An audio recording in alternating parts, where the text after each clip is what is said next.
नमस्कार साथियों, एक नई वैकेंसी के साथ हम आपके सामने आ रहे हैं। दोस्तों, आईटीआई वालों के लिए एक बम्पर वैकेंसी आ रही है और ये वैकेंसी आपके बिहार स्टेट की तरफ से निकाली गई है, Bihar state power holding company limited की तरफ से।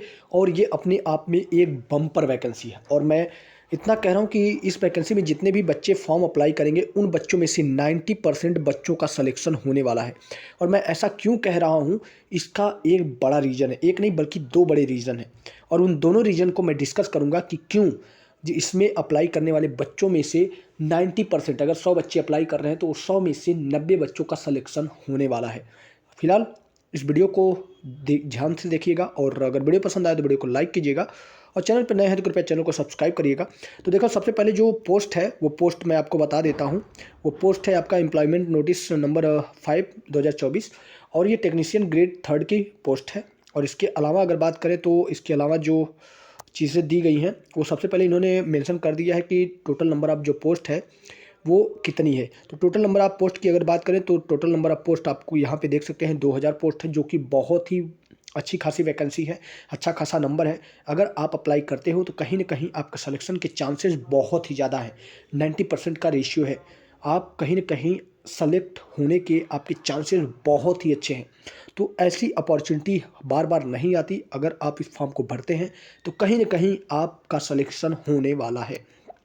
अगर बात करें एजुकेशनल क्वालिफ़िकेशन की तो देखो भैया, एजुकेशनल क्वालिफ़िकेशन इन्होंने मेंशन कर दिया है कि एजुकेशनल क्वालिफ़िकेशन या एलिजिबिलिटी क्या होनी चाहिए।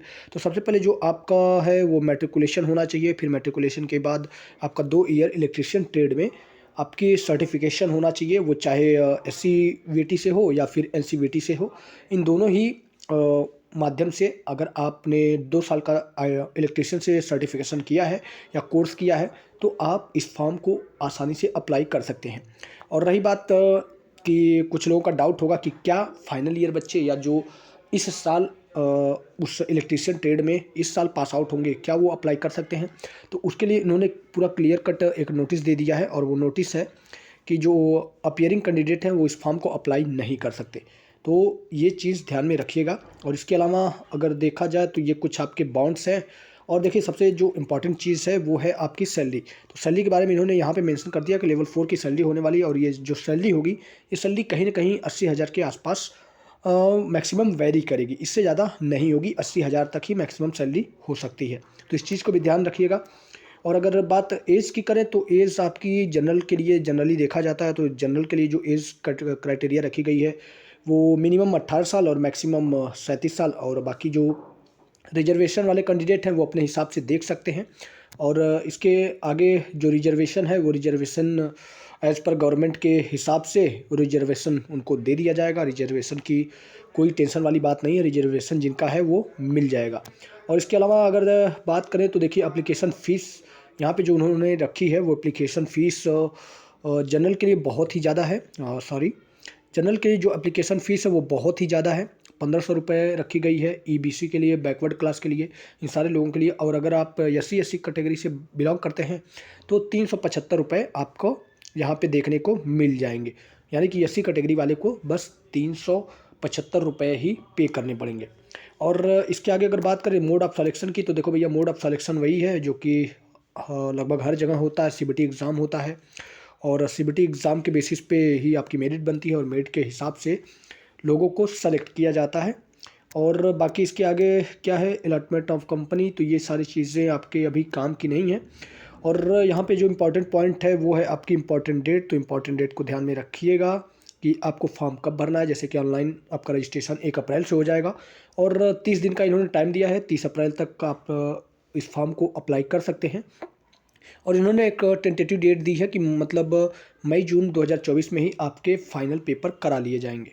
और आपको फॉर्म कैसे अप्लाई करना है तो उसके लिए आपको यहाँ पे इन्होंने ऑफिशियल वेबसाइट दी है, यहाँ पे आप जाके फॉर्म को अप्लाई कर सकते हैं। और वही सेम प्रोसीजर आपको यहाँ पे भी दिया है, रजिस्ट्रेशन करना होगा और भी तमाम तरह की चीज़ें हैं।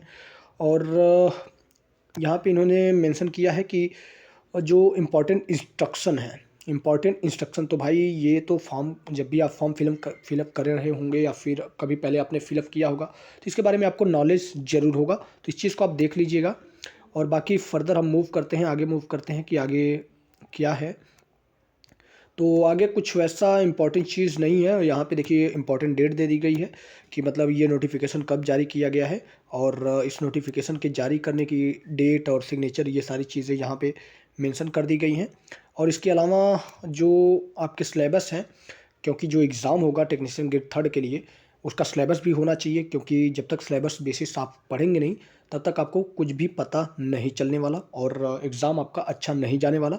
लेकिन फिर भी अगर आप इस फॉर्म को अप्लाई करते हैं तो कहीं ना कहीं आपके चांसेस होते हैं।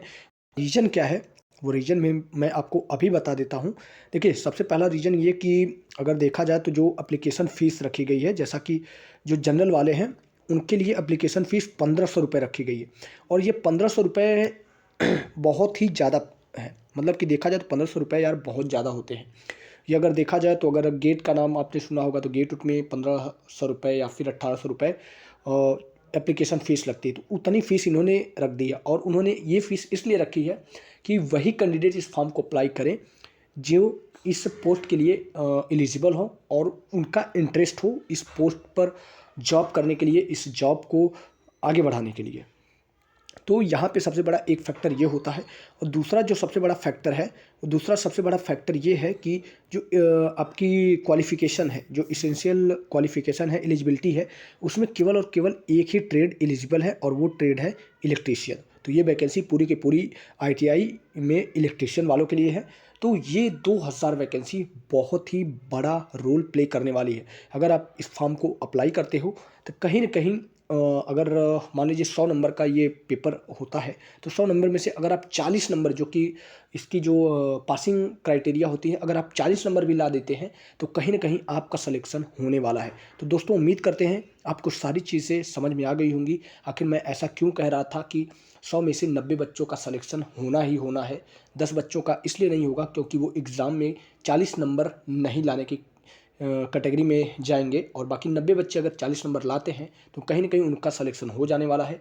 और इसके जो दो फैक्टर्स हैं, एक तो सबसे ज़्यादा फ़ीस रखी गई थी, 1500 रुपये फ़ीस रखी गई थी, और दूसरा जो सबसे बड़ा फैक्टर्स था, वो दूसरा सबसे बड़ा फैक्टर ये था कि नंबर ऑफ़ वैकेंसी 2000 है और केवल एक ही ट्रेड एप्लीकेबल है। तो इस वजह से मैं कह रहा था कि 100 बच्चे इस फॉर्म को अप्लाई करते हैं तो 100 में से आपके 90 बच्चों का सिलेक्शन होना तय माना जाएगा। और उम्मीद करते हैं आपको ये वीडियो पसंद आई होगी, और वीडियो पसंद आई हो तो वीडियो को लाइक कीजिएगा, और चैनल पे अगर नए हैं तो कृपया चैनल को सब्सक्राइब कर लीजिएगा, क्योंकि ऐसी डेली बेसिस पे रोज़गार से रिगार्डिंग, गवर्नमेंट जॉब्स से रिगार्डिंग हम नोटिफिकेशन अपलोड करते रहते हैं।